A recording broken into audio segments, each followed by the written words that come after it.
कालू कौवा और टुनटुनी चिड़िया एक दूसरे के पड़ोसी थे। टुनटुनी चिड़िया एक बहुत ही मेहनती चिड़िया थी। उसके पास अपना एक प्यारा सा खेत था जिसमें वो हर किस्म की फसल की खेती किया करती थी। दूसरी तरफ कालू कौवे के पास ना तो कोई खेत था और ना ही वो कोई काम किया करता था, लेकिन वो टुनटुनी चिड़िया से हमेशा जला करता था। एक दिन जब वो घर में अकेला बैठा था तब वो खुद से कहने लगा, टुनटुनी के पास खेती के लिए इतनी सारी जमीन है और मेरे पास कुछ भी नहीं।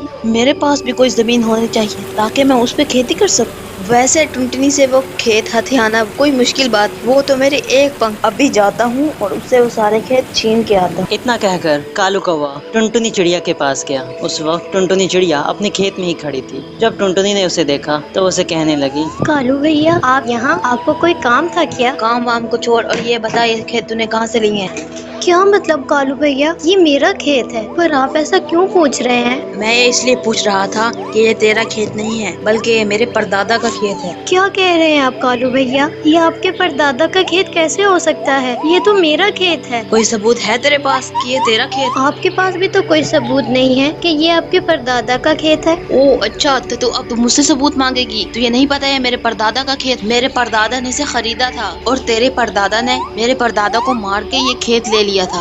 रात को ही मेरे परदादा मेरे ख्वाब में उन्होंने मुझे ये सारी बात बताई। टुनटुनी, इस हिसाब से तो ये खेत मेरा हुआ। तुम लोगों ने हमारा खेत बरसों से चुरा रखा है। चल अब निकल जा मेरे खेत से। कालू भैया ये मेरा खेत है, आप ऐसा क्यों कह रहे हैं? आप चले जाओ यहाँ से, मुझे ना तंग करो वरना मैं पुलिस को बुला लूंगी। अच्छा, एक तो चोरी, ऊपर से सीना जोरी। एक तो तूने मेरे परदादा का खेत चुराया है और ऊपर से तू मुझे पुलिस की धमकी देती है। रुक, मैं अभी तेरी खबर लेता हूँ। ये कहकर कालू कौवे ने वहाँ से एक मोटा सा डंडा उठाया और टुनटुनी को पीटने लगा। इस तरह कालू कौवे ने मार मार कर टुनटुनी को वहाँ से भगा दिया। टुनटुनी जाकर एक दरख्त पर बैठी और रोते हुए खुद से कहने लगी, कालू भैया आपने मेरे साथ ऐसा क्यों किया? कालू भैया मैं जानती हूँ कि आपने मुझसे झूठ बोला है, पर मैं तो इतनी कमजोर हूँ कि आपको कुछ कह भी नहीं सकती। वो कालू तो पूरे जंगल का गुंडा है, अगर मैं पुलिस को भी ले जाऊँ तो कुछ नहीं हो सकता। अब मुझे मेरा खेत वापस नहीं मिल सकता, पर मैं क्या करूँगी? उस खेत के सिवा तो मेरे पास कुछ भी नहीं है। अगर वो खेत मेरे पास ना आया तो मैं कैसे कमाई करूँगी? और ऊपर से उसने तो मेरा घर भी छीन लिया, और अगर मैं वापस गई तो वो मुझे और मारेगा।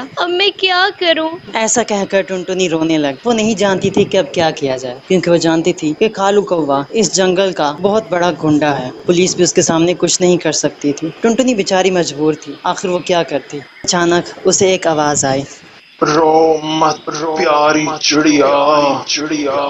अरे ये आवाज कहाँ से आई? कौन बोल रहा है यहाँ पे? प्यारी चिड़िया, प्यारी चिड़िया, मैं वो दरख्त जिस पर तुम इस वक्त बैठी हुई हो।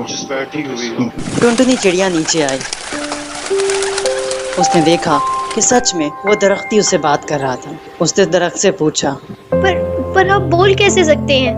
तो दरख्त कहने लगा, देखो टुनटुनी, मैं एक जादुई दरख्त, आज जब मैंने तुम्हें यहाँ रोते हुए देखा तो मुझसे रहा नहीं गया। टुनटुनी, मैं जानता हूँ कि तुम्हारा दिल बहुत साफ है और तुम्हारे साथ उस कालू ने बहुत बुरा किया। उस कालू ने पूरे जंगल के परिंदों को तंग करके रखा। टुनटुनी, तुम परेशान ना हो। पर कालू ने तो मेरा खेत ले लिया है, अब मैं क्या करूँगी? तुम्हारी मुश्किल का हल मेरे पास है। बताइए ना, क्या है मेरी परेशानी का हल? हाँ चिड़िया, मैं तुम्हें बता तो दूंगा, लेकिन ये मेरे जादू का कानून है कि जब भी मैं किसी परिंदे की कोई मदद करता तो उससे एक पहेली जरूर पूछता। मैं तुमसे एक पहेली अगर तुम इस पहेली का जवाब दे सकोगे तो तभी मैं तुम्हारी मदद करूँगा। तो क्या तुम वो पहेली सुनना चाहोगी? हाँ पूछिए, मैं पूरी कोशिश करूँगी कि आपकी पहेली का सही जवाब दे सकूं। ठीक है टुनटुनी, तो फिर बताओ कि आखिर वो कौन सी ऐसी चीज है जो बोलने से टूट जाती। इससे पहले कि टुनटुनी इस पहेली का जवाब दे, अगर आपको इस पहेली का जवाब पता है तो प्लीज कमेंट सेक्शन में हमें जरूर बताएं। ऐसी चीज जो बोलने से टूट जाए, क्या हो सकती है? हाँ, खामोशी। इसका जवाब है खामोशी। हाँ, क्योंकि जब हम बोलते हैं तो खामोशी टूट जाती है। हाँ दरख्त जी, इसका जवाब है खामोशी। टुनटुनी का जवाब सुनकर वो दरख्त बहुत खुश हुआ और कहने लगा, वाह टुनटुनी, मान गया मैं तुम्हारी ज़हानत को। तुमने ये इम्तिहान पास कर दिया। अब मैं तुम्हें कुछ जादुई अंडे दूंगा और यहाँ पास ही जो खाली जमीन पड़ी है उधर तुम ये अंडे उगा देना। इन अंडों को किसी बीज की तरह समझ इनकी खेती करो, इन्हें पानी दो और इनकी देखभाल करो और कुछ महीने तक जब तुम्हारी खेती पककर तैयार हो जाएगी तो ये अंडों की खेती होगी। फिर तुम इन अंडों को बेच सकती हो और ढेर सारे पैसे कमा सकती हो। पर अंडों से तो बच्चे निकलते हैं, मैं ऐसा जुल्म कैसे कर सकती हूँ? वाह टुनटुनी, तुम्हारा दिल बहुत साफ। हाँ, अंडों में से बच्चे निकलते हैं, पर शायद तुमने मेरी बात को गौर से नहीं सुना। ये कोई मामूली अंडे नहीं, बल्कि जादुई अंडे हैं और इनमें से बच्चे नहीं बन सकते। शुक्रिया दरख्त जी, आपका बहुत बहुत शुक्रिया। अब मैं ऐसा ही करूँगी। फिर टुनटुनी चिड़िया ने वो जादुई अंडे लिए और पास पड़ी खाली ज़मीन पर उन अंडों की खेती करने लग गई।